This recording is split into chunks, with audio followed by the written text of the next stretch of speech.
হতাশায় হলদিবাড়ির কৃষকেরা। কৃষকদের দেহের ঘাম ঝরানো কষ্টের ফসল বাজারে যেন মূল্যহীন। হলদিবাড়ি বাজারে জলের দরে বিক্রি হচ্ছে ফুলকপি, বাঁধাকপি, পালং শাক সহ বিভিন্ন সবজি।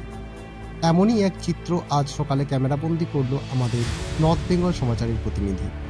ভোর 4টে থেকে শুরু হয় হলদিবাড়ি রেলগেট সংলগ্ন স্টেশন বাজারে কাঁচামালের পাইকারি বাজার।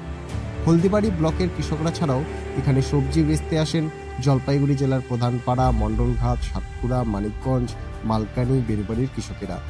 কৃষকদের থেকে সরাসরি ব্যবসায়ীরা কাঁচামাল ক্রয় করে তা নিয়ে যান জলপাইগুড়ি, শিলিগুড়ি সহ বিভিন্ন বাজারে।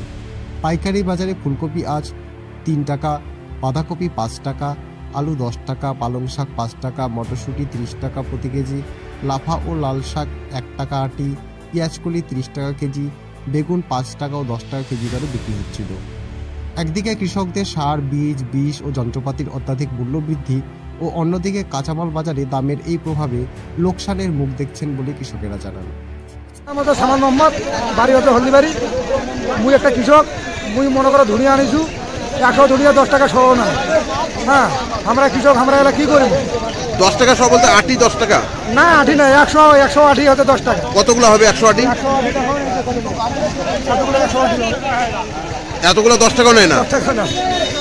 করার কিছু উপায় নেই, আমরা কৃষক এলা কি করবো? বুঝছেন? কেজি বাঁধাকপি এখন সারের দাম 50 টাকা কেজি, তাহলে কি করে কৃষক বাঁচবে? কৃষকের কি অবস্থা আছে? কৃষক তো বাঁচার পথ নাই, এখন তো কোনো মিডিয়াও নেই। আর কি করবে? আর কি করা যাবে?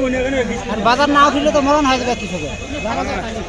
কৃষকের তো মরণের পথ। কি নিয়ে আসছেন? বাঁধাকপি নিয়ে 6 টাকা কেজি বিক্রি। মোহাম্মদ শাহানুর। কি করেন? কৃষিকাজ করি।